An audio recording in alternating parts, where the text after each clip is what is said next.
On October 16th, 1930, John Sullivan, who was with his nephew, Lawrence Sullivan, who was only 3 years old, they were driving together in the middle of the Nevada desert. They were about 150 miles away from Reno in this very remote area. John was a gold prospector, and he was heading to an area that he wanted to scout out and see if it was a proper place to prospect for gold. This area, the roads didn't even go to it. You had to drive down this road where it just kind of dead ends in the middle of the desert, right near this huge steep mountain range, at which point you needed to park your car, get out, and then walk over this hill right in front of where the road ends. And it was going to be over that hill, looking down into this valley where John wanted to prospect. So he drives down the road, he parks the car, and he turns to Lawrence and he says, "Hey, I'm going to go over this hill for a minute and check the area out. I'll be back in just a couple of minutes. Stay in here. Don't leave the car. I'll be right back." John gets out, he locks the car, he walks up to the top of the hill, and he turns around, looks at Lawrence, and waves at him. Lawrence looks up at his uncle and he waves back and he's smiling. So clear interaction. Lawrence knows where John is and where John's going.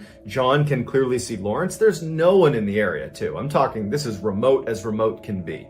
You're just right up against this mountain. That's the only thing going on in this area. So John turns his back on Lawrence. He goes over the hill. He's now out of sight of the vehicle, and he does a short inspection of this area that he wanted to prospect. He goes back up over the hill and he sees immediately that the door is now open and Lawrence is not in the vehicle anymore. John is not immediately concerned because it's only been a couple of minutes. He can't have gone very far and there's nowhere to even go. There's no trees. I mean, basically it's just this mountain right here, but beyond the mountain, there's really nowhere to go. So he goes down, he looks in the car, he looks under the car, he's yelling for Lawrence, no response. And sound carried really well in this area. After a little while and he can't hear anything, he hasn't seen Lawrence, he's starting to get very desperate because they are in the middle of nowhere and the temperatures are going to drop well below freezing at night. So John has to make this totally painful decision to get in his car and drive and get help.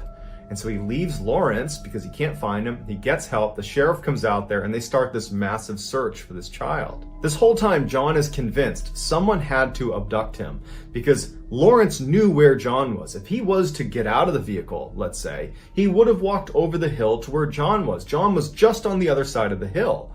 It doesn't make any sense that Lawrence would get out and wander in a different direction. He would have gone to John. They were very close. He might have wanted to see what he was doing on the other side of the hill. In the first few days of the search, they can't find any tracks of the child or another person that could have potentially abducted him, or even tracks of an animal that could have potentially taken Lawrence away. There's just nothing. They did find his hat, but that was it. There's no other evidence to go off of. And so after 4 days of searching, the newspapers began running headlines about potentially an eagle swooping down and taking Lawrence away, because that's all anyone could speculate given the fact that there was no tracks anywhere and that his hat had fallen off. At this point, the police feel totally helpless. They don't understand how this child has managed to evade capture. They're not ready to accept that an eagle has taken him away. And so the police bring in a Native American tracker who was known in the area as an exceptional tracker. So this tracker comes in and manages to pick up a partial trail of this child.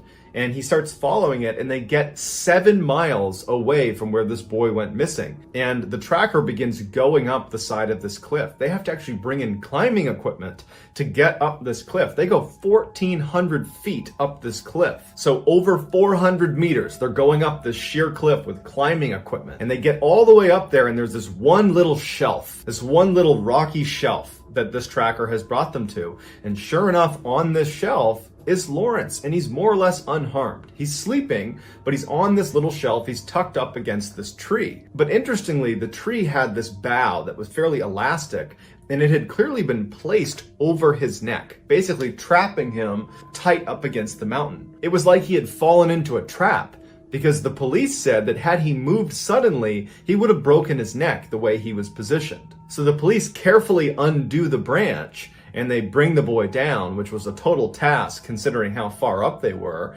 And he's unharmed. He's a couple scratches on his face, but that's about it. They have no idea how he, one, got 7 miles away and then over 400 meters up a sheer cliff, so 1,400 feet up a sheer cliff that adults needed climbing equipment to get to. And then how did you survive the below freezing temperatures? You were out here for nearly a week. Nobody knows. On October 19th, 1973, James and Carol Duffy decide they want to go camping. So they have this big RV camper and they load up their two kids, Jimmy, who was 2, and Natalie, who was a little over 1 year old. They load them in the RV along with their 2 cats, and they take off for Lake Wenatchee, which is in the state of Washington. It's this beautiful campsite where lots of people with RVs would park right up against this lake. So they make it to Lake Wenatchee, they park their RV, they all get out, they're going on a little walk, but the kids seem fussy, and so Carol and James decide to put them down for a nap. Carol takes the kids inside the RV, she puts them down for a nap. They're in there with the 2 cats. She shuts and locks the RV and goes outside. At this point, James says he wants to go scout for a good hunting spot around where they were camping. And so James takes off and he's looking for a place to go hunting. And Carol decides she's going to walk a little ways around the lake, but keeping an eye on the RV the whole time. And also James was within eyesight of the camper as well. And after about 15 minutes, James goes back to the camper and checks on the kids. Carol would say she saw James doing that and kind of looked over to get the thumbs up from James to make sure the kids are okay. James goes in, the kids are sleeping, the cats are sleeping. James comes out of the camper, he shuts and locks it. He turns and he sees Carol. She's about 100 meters away, so a little over 300 feet away. He gives her a thumbs up and then actually walks over to her. So he's gonna go walk around with his wife now. So he makes it over to Carol and they're walking a little bit farther away. So they're still only about 150 meters away from their camper when they hear a scream coming from their camper. When they both turned around, there was a big tree kind of obscuring their view to the camper. So they kind of ran back on the path to get a better look at their camper. And all they can see is the door to the camper is now open. So the 2 of them sprint over to the camper. James gets there first, he goes inside, and his son, Jimmy, is gone. Their youngest child, Natalie, was still sleeping, and their 2 cats were still sleeping. Remember, Carol and James were on the other side of this lake about 100 meters away when they heard this screech coming from the RV. It seems odd that the cats and Natalie wouldn't wake up to that, but they didn't. After an initial frantic search of the area where they can't find Jimmy or any sign of Jimmy, they call the police, they show up, and they begin doing a search themselves. And after 2 hours of aggressively combing this whole campsite and talking to all the other people that were there wasn't that many people there, so they were able to interview everyone, and everyone had an alibi, no one was near their camper. The police start to feel really suspicious about Carol and James. And in fact, they straight up accuse James of hurting his child and trying to cover it up. But James and Carol swear they were on the other side of the lake there, they heard that scream, they ran over, this is what we found. And so for 4 days, there's this massive search with canines, helicopters, you name it. They are combing the area, they're interviewing everyone they can. There is nothing, no sign of this child. And so the suspicion that Carol or James had something to do with the disappearance of this child only grew. And so eventually both parents were subjected to a polygraph test and both stuck to their story and both passed. They had nothing to do with the disappearance of their child. They were telling the truth. The police still felt like there's something off here about these parents. They must have had something to do with this. And so they really dug into their backgrounds and the family backgrounds, talking to friends and family. And every single person in this family's circle and even outer circle said, no, they care about their kids. They would never harm Jimmy. But through their digging, one thing that did come up is that Jimmy was actually considered a very frail child that basically couldn't do anything without assistance. So between the polygraph test that rules out the parents as being potentially responsible, and now this information that Jimmy was this very frail child who's also 2, right? He didn't get up, open the camper, escape, and then evade this massive search effort. You know, that didn't happen either. So all you're left with is abduction. But the police, they basically cordoned off this whole site and were able to account for every single person that was in the park at any time while the Duffys were there. And every single person had an alibi and completely checked out. Eventually, the search for Jimmy was terminated, and to this day, almost 50 years later, we still have no idea what happened to Jimmy, where he went, and how he got there. Late at night on March 26th, 1962, the Crawford family, who lived in Tennessee, noticed their 1-year-old was sick, so they wanted to take her to the doctor's office. Mr. and Mrs. Crawford hop in the car with their 1-year-old, and they bring along their 3-year-old named Faye. They drive to the doctor's office. Turns out the 1-year-old's going to be just fine. They give the kid some medication. They head back to their house, and when they pull into the driveway, Mr. and Mrs. Crawford turn around. The 1-year-old is awake, but the 3-year-old, Faye, is fast asleep. So the parents look at each other and they say, okay, we'll get the baby inside. We'll give Faye a couple more minutes to sleep inside the car, and then we'll come out and we'll get her. So Mr. and Mrs. Crawford carefully get the 1-year-old out without waking Faye up. They shut the door, they lock it, the windows are up. They go into the house, they put their 1-year-old down, and literally maybe a couple of minutes goes by. They come out and the doors are still shut, but Faye is gone. Now, because the vehicle was still shut, they're thinking, oh, she must have gotten out of her seat and maybe is tucked under the seats. So they run over and they look inside, and Faye's nowhere to be found. She's not in the vehicle. So the vehicle itself had only 2 doors. There was 2 rows of seating, but only 2 doors. If you were in the back seat like Faye was, you would need to push down, fold down one of the 2 front seats and then open that door to get out. But both door handles on the inside were broken off. They did not work. You would have to manually roll down a window and then reach outside the car and use the outside door handle to open either door. So the parents are looking at the vehicle and the doors are shut, the windows are up, everything is still locked. And while it is possible that Faye could have, in theory, got out of her car seat, folded down one of the 2 front seats, rolled down a window, reached out, opened the door, got outside, rolled the window back up, pushed the lockdown manually, and then shut the door again, that is possible.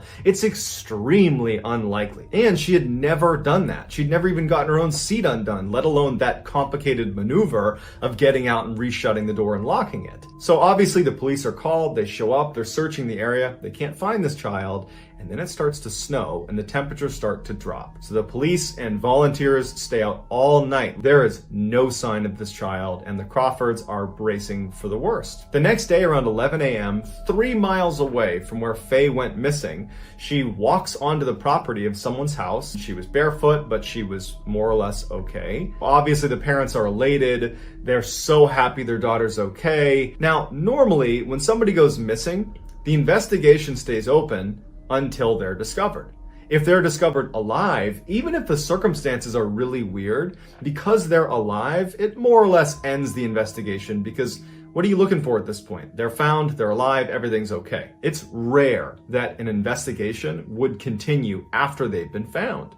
And in this case, the police left the investigation open because they couldn't understand how Faye could have gotten out of that vehicle, considering how difficult that would have been. And how did she get 3 miles away in less than 12 hours in the middle of the night walking through a forest? Not to mention, historically, kids are creatures of habit. If they're missing and they're in the middle of the woods, but it's nighttime, they don't just keep walking. They lay down and they go to sleep.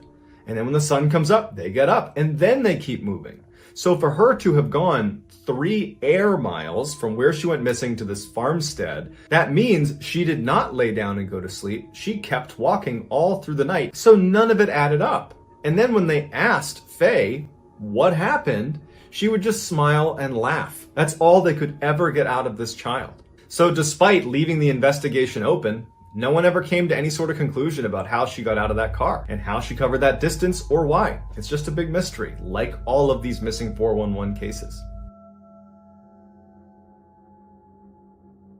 In 2001, Paul Wayment was 37 years old. He was a construction worker living in Salt Lake City, and he was about to get divorced for the 2nd time. In his first marriage, after the divorce, he got sole custody of their 4 children. He was a great father. The judge saw it that way and said the kids were better off with him. And following this second divorce, he would file for sole custody of the child that they had had together, who was a little boy, 2 years old, named Gage, and he would win. So Paul is a single father of 5 children. Gage was a lot younger than the other 4 kids, and so he kind of became Paul's little buddy and went everywhere with Paul. They were very, very close. On October 25th, 2001, Paul takes Gage, puts him in the back of his truck, he buckles him into his car seat, and the 2 of them head off to this area where Paul would hunt for deer. It was actually a private deer hunting area that was totally enclosed by a fence. Now, in order to access this private area, you needed to be a member, and Paul was a member, and once you become a member, they give you a gate code. And so Paul and Gage drive up, he gets to the gate, he punches in the code, he opens up the gate, the 2 of them drive in.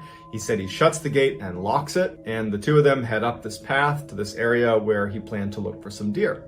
When he parked the car, he saw that Gage was passed out in his car seat and just did not look like he was going to be psyched to get out and go look for deer. Paul thinks about it for a minute and he decides, you know what, I'm going to leave Gage in the back seat. I'll just shut and lock the car. He's warm, he's taken care of. I'm going to go spend just a couple of minutes looking for deer, and then I'll come back and I'll get him. So he hops out, he locks the car, and he walks a little ways away from the truck where it's still right behind him. But a couple of other hunters that were on this area, they saw Paul, they flagged him down, and they started talking. He gets preoccupied, and after 30 minutes or so, he realizes he needs to go back and check on his son. And when he goes back up, the front door on Gage's side is open, and Gage is gone. Paul runs up to the vehicle. He can't believe that Gage is gone. Paul screams for the other hunters to come over and help him. He's like, I can't find my son. They start looking in the area, and apparently Paul was so grief-stricken, he began vomiting. He was totally hysterical, and he kept saying, it's my fault. It's my fault. I left him here. Police show up, and this massive search is launched. But you got to remember that this is a gated-in area. Everything is locked. You need to have a code to get in here. And the only people that apparently were on this site at the time were the other hunters that Paul was talking to. And so obviously that casts a huge spotlight on those hunters and Paul being responsible for whatever's happened to Gage. But initially they just focus on looking for this child. And after a little bit of searching, and there's absolutely no sign of this kid, they do turn on Paul. He's like, you know what, if anything happened to my son, it's my fault. I left him in the vehicle, it's my fault. Like, he's not being defensive at all. He is 100% saying, it's my fault, I did this. He's not saying I harmed my child, but he's taking full responsibility for whatever's happened. And the police pick up on that, and they're like, you know what, I think he's telling the truth. And he's also saying that he was with those other hunters, and they're the only other ones here. So for 4 days, this massive search is launched all over this hunting area, even beyond the hunting area, and there's no sign of this child. He's just gone. And so they terminate the search, but Paul's church offered to send another 150 volunteers to continue the search. And one of those volunteers was a man by the name of James Wilkes. He was an avid outdoorsman, and he brought along his dog, Dino. And over the course of this search, James and his dog actually get lost, which David Paulides says is very rare. There's so many people doing the search at one time, it would be hard to get lost, but it does happen. And so James and his dog wind up miles away from where they were supposed to be searching. They don't know where they are, they're lost. And so that night, the temperatures are dropping, it's snowing, and James and his dog ended up getting under a tree, in this little pocket under a tree, and they huddled together all night. And James said it was one of the worst nights of his life. He didn't sleep much, but at some point in the morning when the sun started to come up, he was happy to be alive. You know, he didn't die of hypothermia. And he and Dino start walking. And they've only walked a couple of minutes when the dog stops and he starts licking something on the ground. And he looks down, and under a couple inches of snow, it's the body of Gage. James scoops up the body, and for hours they start walking back kind of generally towards where he thinks he needs to go. He ends up finding a fence that he recognized. And since he was exhausted from carrying the boy, he placed the boy's body near a fence post that he knew he'd be able to recognize. And he and Dino made their way up to the search and rescue headquarters, told them where to find the boy's body, and they went back and they collected the boy's body. Now, because James is the one to find the boy, they immediately had to treat him like a suspect. They polygraphed him because you found the boy, no one else has found him, you're ways away from the search, but he passed his polygraph. James would say to police that when he found the body, there were all these tracks around the body. They looked like canine tracks, but they weren't Dino's, and he knows they weren't Dino's because he was holding onto Dino all night, and he hadn't been in this particular area the night before. So investigators are like, if there were other canine tracks all over that area, it means, one, we searched it, but if we searched it, why didn't they pick up on the boy, who they're trained to smell? Or what animal was this? Did it have anything to do with why Gage is here in the first place? After the autopsy, it was determined that Gage died from hypothermia. His father was absolutely devastated. You know, he spent all this time at the site where his body was found. He created a shrine for his son. He was known to spend hours in his vehicle trying to figure out how his son got out of his seat and then made his way out that front door, something he had never seen his son do. He was just totally devastated, and he was ultimately charged with negligent homicide, and he pled guilty to it and was given 30 days in jail, but before his sentence was carried out, he took his own life. So like all cases that David Paulides covers in the Missing 411 series, we're left with a lot of questions, and unfortunately they may never get answered. But that doesn't stop us from speculating, so please go in the comments and give me your best theory as to what's going on. How are these kids getting outside of these vehicles and winding up in places that seem impossible to get to? Not only will I respond to all the early commenters, the best theory will get pinned at the top of the comment section. If you enjoyed today's video and you want to see more like it, please throw the like button into the bottomless pit near Ellensburg, Washington, and also please subscribe to this channel and turn on all notifications so you don't college at Carnegie Mellon University. Aaron Ralston studied mechanical engineering, French, and piano, and then upon graduation, he moved to the Southwest and took a job as an engineer. But 5 years into his corporate job, he realized he hated it, and so he quit and moved to Colorado to pursue his real passion in life, which was mountain climbing. On April 25th, 2003, Ralston takes a trip to Utah where he plans to explore the Canyonlands National Park. He slept in his truck that night, and the next morning at about 9:15 a.m., he gets up, and it's this beautiful Saturday morning. He hops on his bike, and he bikes 15 miles to Blue John Canyon. The canyon was an 11-mile gorge that at certain places was as narrow as 3 feet across. And so Aaron locks up his bike and he begins walking through this canyon. About 6 hours later at 2:45 p.m., Aaron is right at this section of the gorge that's getting really, really narrow, and below him is about 100 feet down to the bottom of the desert floor. He was going to walk with both feet on either wall because it was so narrow and kind of Spider-Man his way through this section of the canyon. But as he began that maneuver, a huge 800-pound boulder became dislodged above him, and it comes tumbling down, and he barely gets out of the way, but it lands on his arm, and it pins his arm against the wall, and he can't move, and he's suspended 100 feet off the ground, and he's 20 miles away from the nearest paved road. Immediately, he tries to pull his hand free and push the rock off, but it's not going anywhere. And that's when it dawns on him that he didn't tell anybody he was going to be in this gorge today. No one knows he's here, and he's so far away from anyone that can help him, and he doesn't have a cell phone, he doesn't have a radio, he's got no way to communicate with anyone who could potentially help him. Now, the position he was in was not him dangling by his arm 100 feet off the ground. He was able to position himself against the rocks where he wasn't dangling. He was able to sit fairly comfortably besides his arm being crushed, and he was able to use the rock that actually had pinned him there as a sort of table or something to lean up against. And after he calms down a little bit, after a few minutes, he reaches back and he pulls his bag out in front and he starts taking inventory of what he has. And all he had was 12 ounces of water, so just a single water bottle, and he had 2 burritos and some candy bar crumbs. That was all he had. In terms of tools, all he had was this crummy multi-tool, and it did have a little knife that extended off the end, and almost immediately he takes that multi-tool and begins chopping away at this boulder to try to see if he can maybe crack it and push half of it off. But he's finding out very quickly that it's completely futile. It is not moving. It is an enormous boulder. It's not going anywhere. He cannot possibly break it with this crappy little multi-tool. As the sun began to set, Aaron started thinking really seriously about trying to cut his arm off. But again, all he has is this multi-tool and this crappy little dull knife, and he's thinking there's no way I can cut through my arm. There's bone in there. I can't possibly saw through the bone. And so very disheartened, he puts his multi-tool away and he begins to nurse the water and slowly eat the food and thinks maybe some miracle will happen where over the next couple of days, someone will be within earshot. I can yell to them and they can come get me, or maybe someone will see me when they're hiking overhead.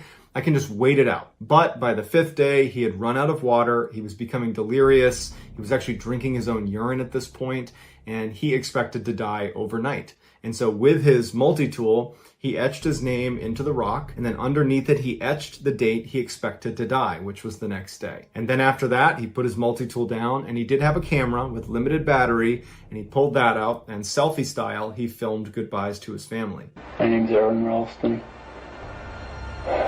My parents are Donna and Larry Ralston of Englewood, Colorado. Whoever finds this, please make an attempt to get it to them. Be sure of it. I would appreciate it.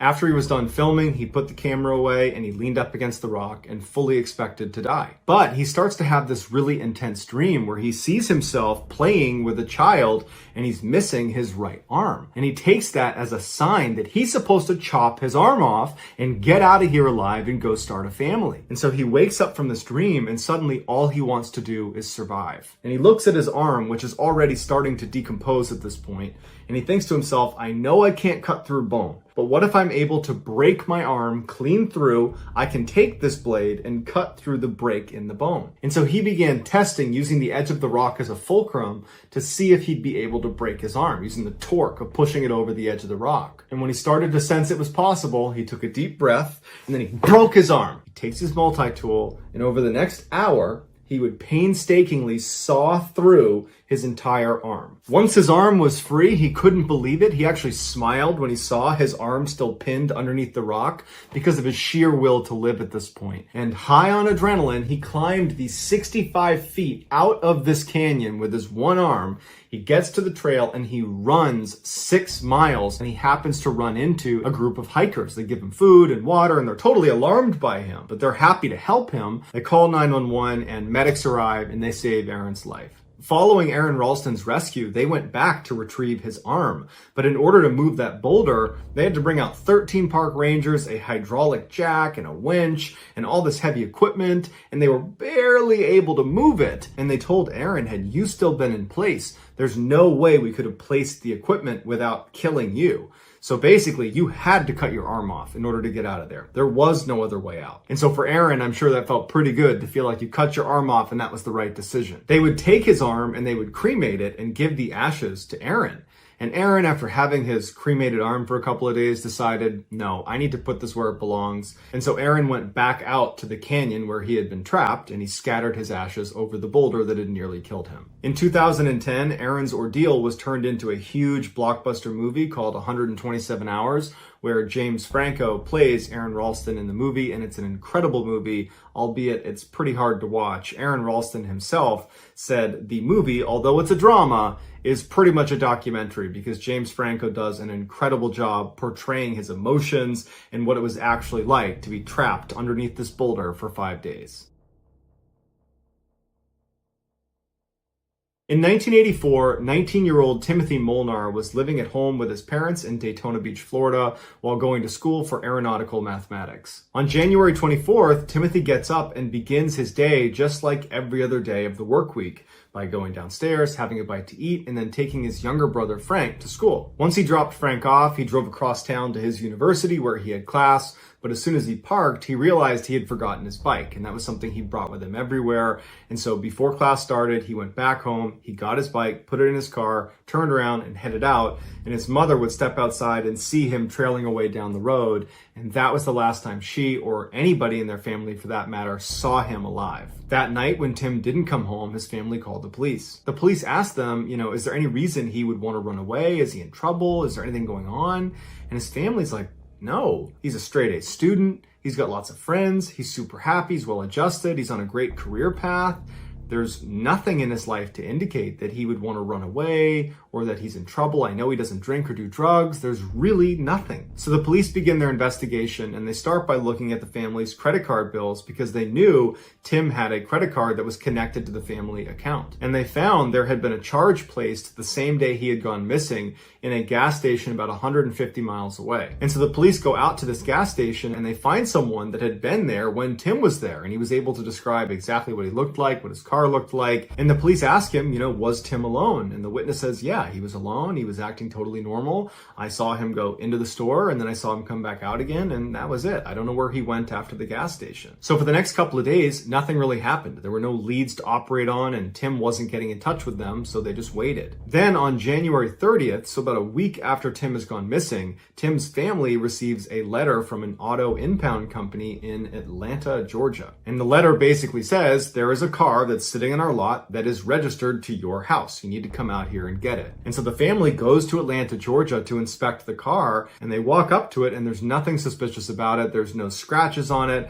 The tires are all fully inflated. They look inside and there's no sign of a struggle. There's no blood. There's no debris of any kind. But what they would find inside the car were Tim's credit cards, his wallet, his license, and other items suggesting that perhaps Tim is trying to ditch his old identity and start a new one. They also noticed a few very expensive items that they knew were always in his car were now missing. His car stereo, his toolbox, and his bike. Tim's family stayed in Atlanta for a couple of days thinking maybe Tim will return to this car, but after a couple of days it was clear that they weren't doing any good sitting there, so they went back to Florida. When they got back, they looked inside of Tim's room a little bit more closely and they discovered that none of his clothes had been taken. There was no suitcase taken. It was like he left with just the clothes on his back. They also checked his savings account and he had taken all the money out but left $10 in there. And the family believed that by leaving that $10, what he was really saying is, I'm gonna come back someday. But he didn't come back and they never ever heard about him again. It was like he just vanished. A decade after Tim went missing, the TV show Unsolved Mysteries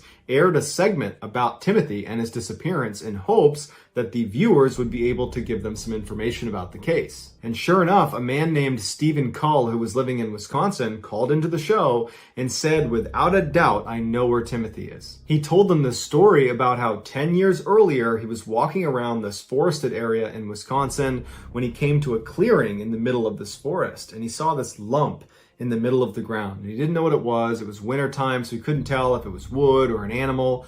And he walked up to it and he looked down and he realized it was this huge block of ice. And when he brushed the snow off the top, he couldn't believe what he was seeing. Inside of this huge block of ice is the dead body of a young man. Cull would immediately call the police, who would show up. They would get the body out of the ice, but there was no identifying information on him, and he was very badly decomposed at this point, and so they had no way to identify him, and so he was buried and he was unclaimed. But from the second Steve saw that dead body in the ice, that image was seared into his mind. And so when the TV show Unsolved Mysteries put a picture of Tim up on the screen saying, if you've seen this guy, let us know, Steven's like, oh my gosh, I recognize those clothes. That's the guy who was dead in the ice block. And so the police go to Wisconsin, they dig up the body that was inside of the ice, they do a DNA test, and sure enough, it's Tim Molnar. Even though Tim's body was almost completely skeletonized at this point, the coroner said there's no sign of trauma to his body, none. However, they weren't able to determine a cause of death. To this day, we have no idea how or why Tim wound up 1,200 miles away, frozen inside of a block of ice.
In 2009, 25-year-old Larry Mario Moncada graduated from college and moved back in with his parents in Iowa. He was excited about his future, and his parents were extremely proud of him. As soon as Larry moved back home, the first thing he did was go out and get a placeholder job at the No Frills supermarket, which was a local supermarket right in town. He figured, you know what, it's temporary, but I don't want to just sit around all day. I want to do that until I find my career. But even though the job was supposed to be temporary, he found that he kind of loved the job because he loved the people he worked with, and his coworkers would later say that they loved working with him too. But everything in Larry and his family's life would get turned completely upside down in November of 2009. On November 26th, while a blizzard raged outside, Larry and his family celebrated Thanksgiving inside. After everyone was done eating, Larry told them that he actually had an overnight shift at the supermarket.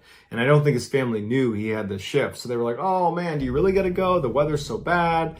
And he's like, no, I gotta go. I don't mind. And they're like, all right, well, hey, sorry you gotta work. And Larry walks outside and goes to work. The next morning when he came back from that shift, his mother would say something seemed off about him. When he came inside, he was very disoriented. He didn't really know where he was. And his mom's trying to tell him that everything's okay. You know, what's going on? Did something happen out there? And this is when it dawned on her that he could be having an anxiety attack. Just a few years earlier, Larry had had a whole bunch of panic attacks and he was really struggling with anxiety. And it wasn't until his mom made him go to the doctor and put him on medication that he stabilized. But at this moment, she didn't know if her son was on any medication or not. So just to play it safe, she said, hey, let's go to the doctor and have you looked at. You don't seem well. So she brings him to the doctor and the doctor quickly prescribes Larry an antidepressant. They go and fill the prescription, they go back home, and Larry takes one of these antidepressants. But the medication didn't seem to be doing anything because over the course of the day, Larry got progressively more and more stressed out and more confused seeming. And eventually he told his mom that he was hearing voices in his head that were telling him his heart is beating too quickly and he needs to eat sugar to slow down his heart. And his mom is looking at him thinking, what do I do about this?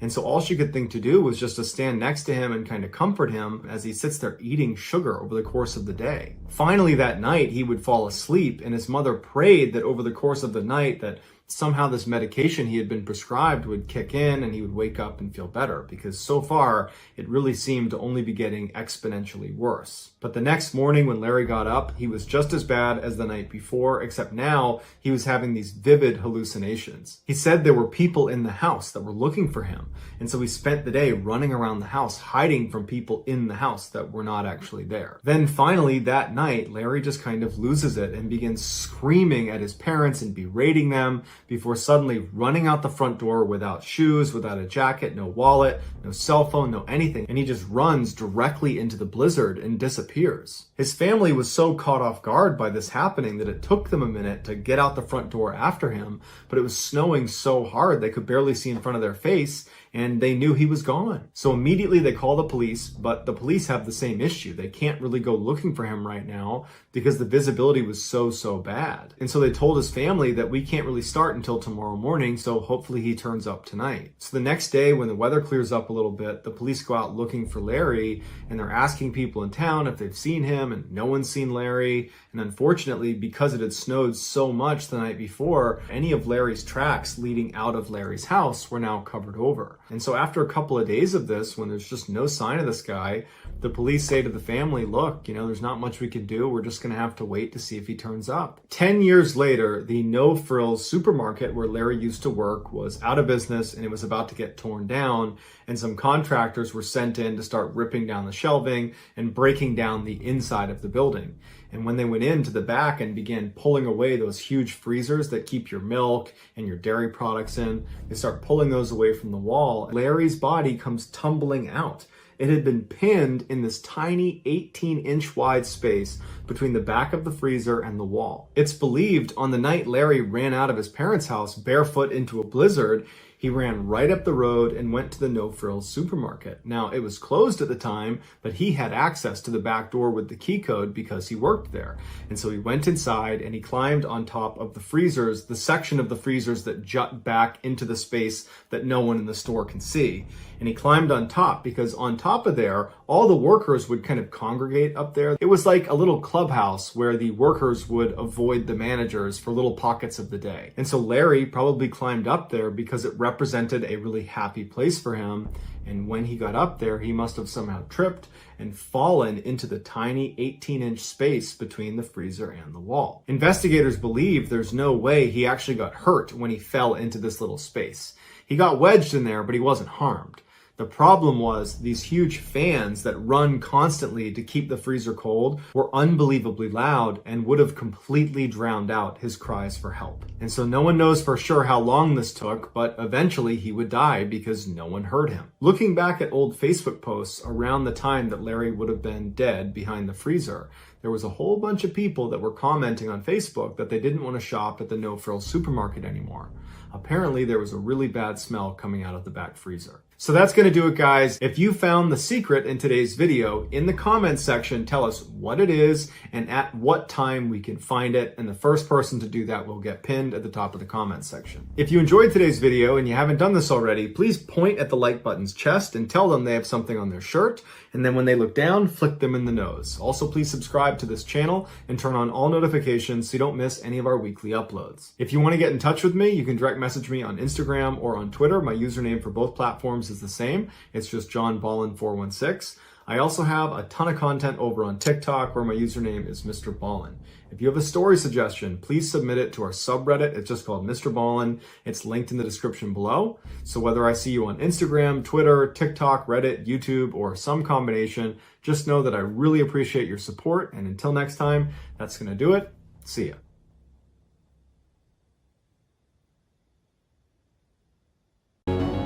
In the early evening of May 7th, 2008, a 65-year-old woman named Zivana Temolkoska walked around her kitchen inside of her apartment in the little southeastern European city of Kisevo. Kisevo is a quiet place at the base of this huge mountain in northern Macedonia, and while it's totally beautiful, it's utterly remote, and basically nothing really of note happens here. Zivana cleaned houses for a living, but on this particular day, she was on a day off, and so she was just kind of hanging out at her apartment, waiting for her adult son, named Zoran, to come home. It was a beautiful, warm evening that night, and so Zivana had the windows in the kitchen open as she walked around making herself something to eat, and at some point, as she was doing this, she heard her phone ring. And so she grabbed it and answered, and she heard the sound of her friend on the other line. But her friend's voice sounded strange. It was strained and very uncomfortable, and she was asking Zivana if she was paying attention to the news right now. Did she have the radio on or the TV? And Zivana was like, no, why? And the friend would tell her that all over the news right now, there was this huge, terrible traffic accident that had happened in their town. And unfortunately, Zivana's son, Zoran, who she was waiting for to come home, was apparently involved in this accident. Zivana let out a strangled cry when she heard this, and then just dropped what she was using to make food and turned and ran out the door. And when she did, her neighbor who was outside saw her emerge and yelled out to her, hey, is everything okay? And Zivana, as she literally just continued running towards the road, she basically blurted out to the neighbor that her son was hurt and she was going to the hospital. And this neighbor watched as Zivana just ran down the road, turned the corner, and disappeared. Zivana did not have a car of her own, and so literally she was going to run to the hospital to make sure her son was okay. A little while later, that same neighbor who had just watched Zivana disappear around the corner heard a knock on their door. And so the neighbor went to the door, they opened it up, and they were totally shocked at who they saw standing outside. It was Zivana's son, Zoran, who did not appear to be hurt in any way.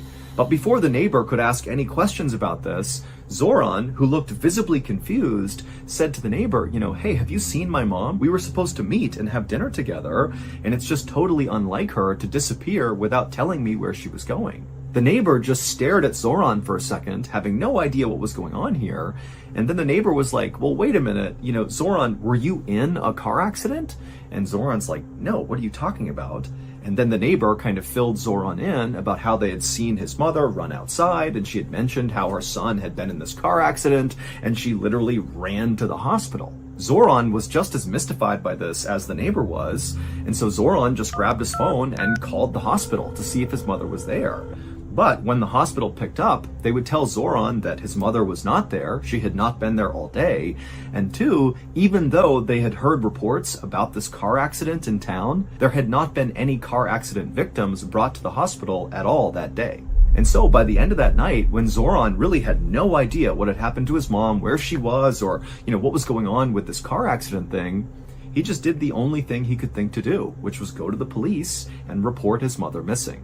9 days later, on May 16th, when still Zivana was missing and the police had no idea what happened to her, there were no new leads, nothing, on this day, a 56-year-old reporter named Vlado Teneski, who actually happened to live not that far away from where Zivana lived, he got a call from one of his police sources.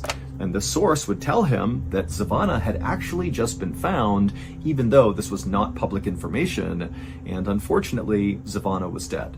Her body, which had been beaten and strangled and stabbed, had been found wrapped up in plastic and dumped in this illegal dumping area not far from the town's football stadium.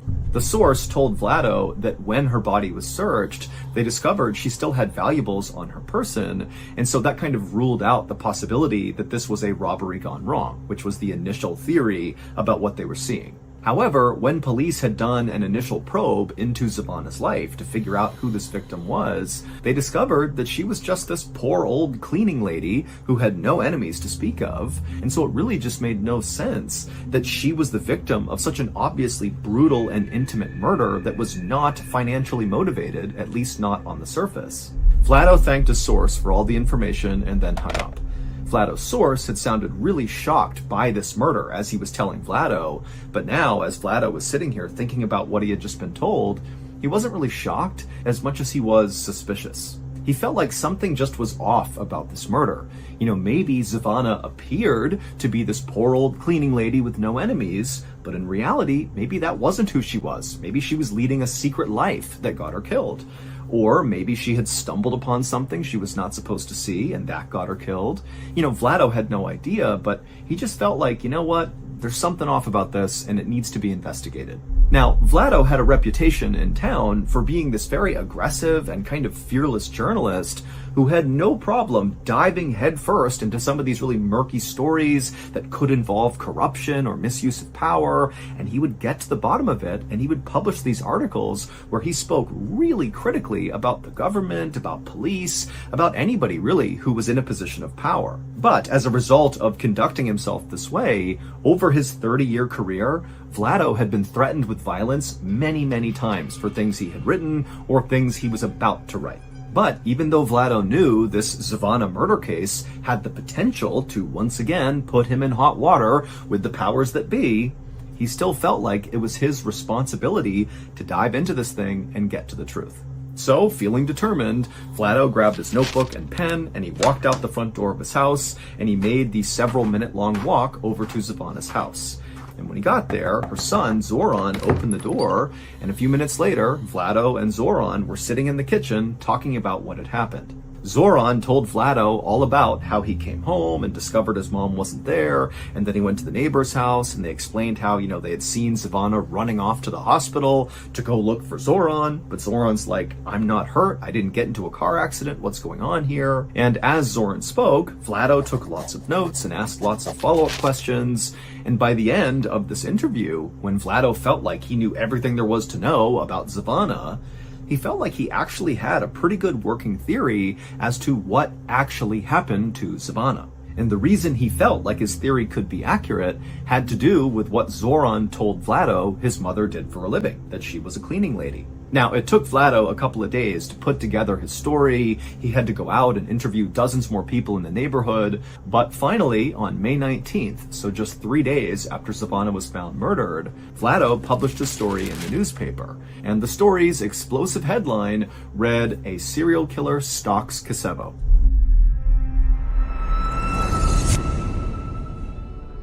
Did you know that this YouTube channel is not the only place where we post strange, dark, and mysterious content? No, we also have the MrBallen podcast, which has over 180 episodes, all strange, dark, and mysterious, that are available to listen to right now on Amazon Music. And at least half of them are completely exclusive to the podcast, which means you cannot get those stories unless you listen on the podcast. But that's not all. In addition to the MrBallen podcast, we also have MrBallen's Medical Mysteries podcast, which, you guessed it, covers medical mysteries. They're all strange, dark, and mysterious, but medical is the focus. And that podcast is available on all podcast platforms, but if you listen on Amazon Music, you can get batches of 8 episodes that get released in seasons. On all other podcast platforms, it's 1 episode a week, but Amazon Music, it's like a binge. So again, in addition to this YouTube channel, there are 2 other places, MrBallen Podcast and MrBallen's Medical Mysteries, where you can find more new, original, strange, dark, and mysterious content. Go check them out.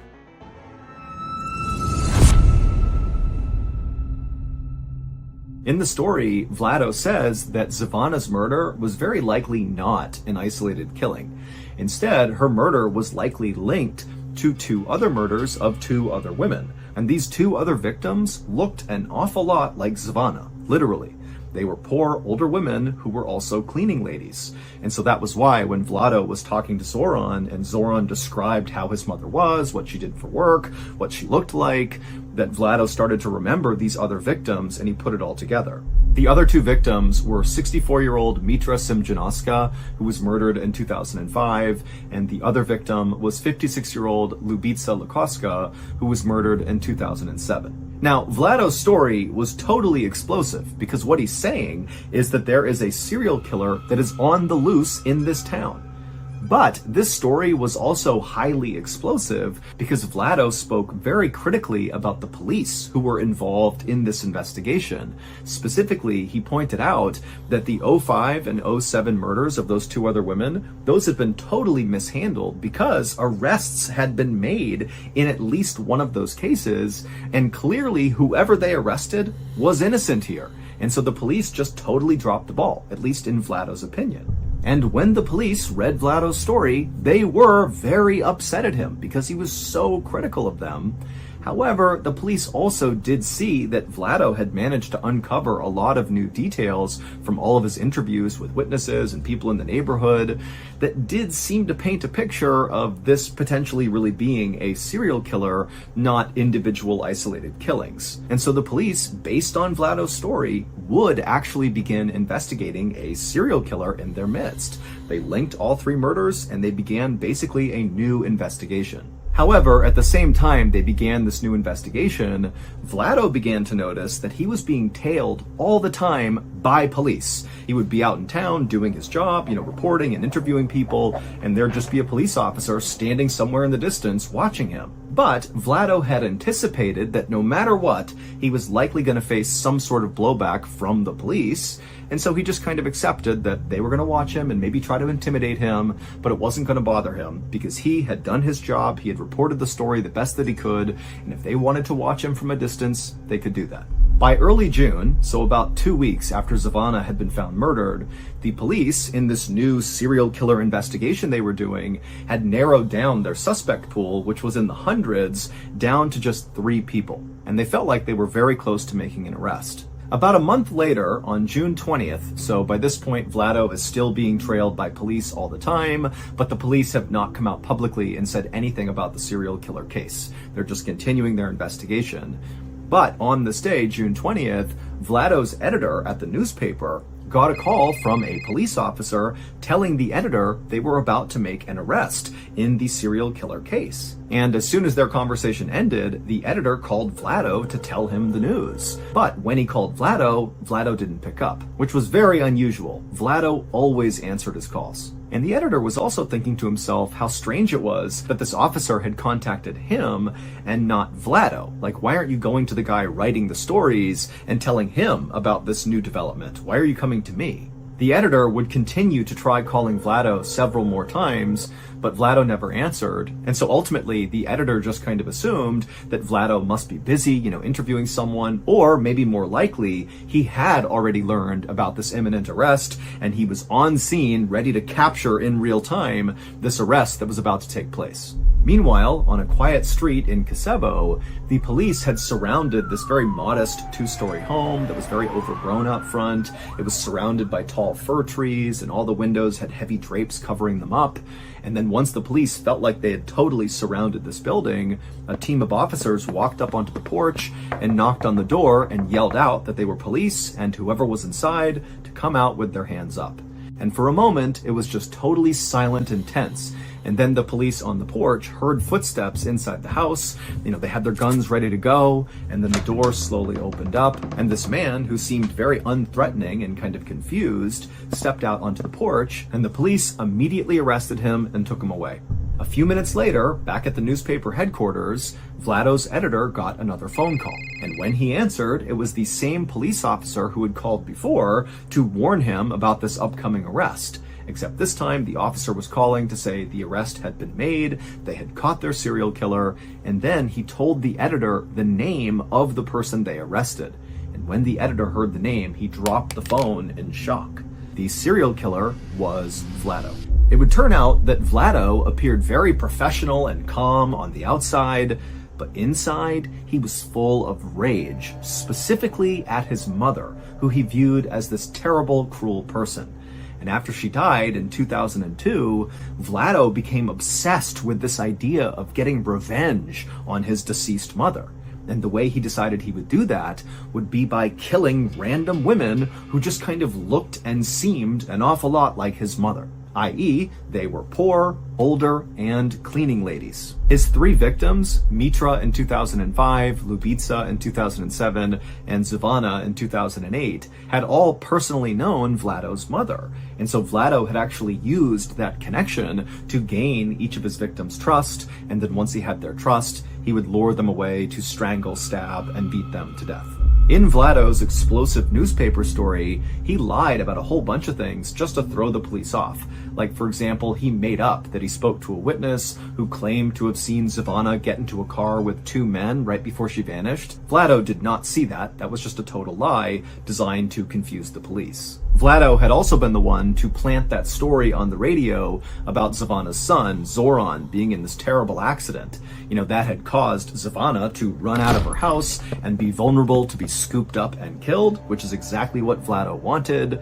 He had called the radio station and told them about this accident, and because he had previously worked for that radio station, they believed him without doing any fact-checking and broadcast the story. And so really that whole radio broadcast was just a very intentional trap by Vlado to kill Zvana. But what ultimately got Vlado caught was in the article he wrote, he left in some really specific details that the police had not revealed to the public. And so basically by including these in the story, it meant Vlado had an inside scoop into what was really going on. Like, for example, Vlado said that all 3 of these women who had been killed by the serial killer had been strangled to death by telephone cords that were left at the scene. But again, the police had not revealed that to the public, and so when they read the story, they actually became very suspicious of Vlado and thought he could be involved in these murders. And so when Vlado felt like the police were trailing him just to intimidate him, in reality, the police were trailing Vlado because they thought he could be the murderer, and eventually, when they got a DNA sample from Vlado, it was confirmed that their suspicions were right. He was the killer. After Vlado's arrest, he was immediately charged with 2 of the 3 murders, and the police were getting ready to charge him with the 3rd, and they were even looking at a 4th victim, potentially, that maybe Vlado had killed as well, but they weren't entirely sure yet. But on June 23rd, so just 3 days after Vlado's arrest, he died in jail in a way that really didn't make any sense. Vlado had drowned in a small bucket of water inside of his jail cell while there were 3 other people inside of that jail cell with him who all said they didn't notice it happening. Officially, Vlado's death was ruled a suicide, and after his death, all of the murder investigations were closed.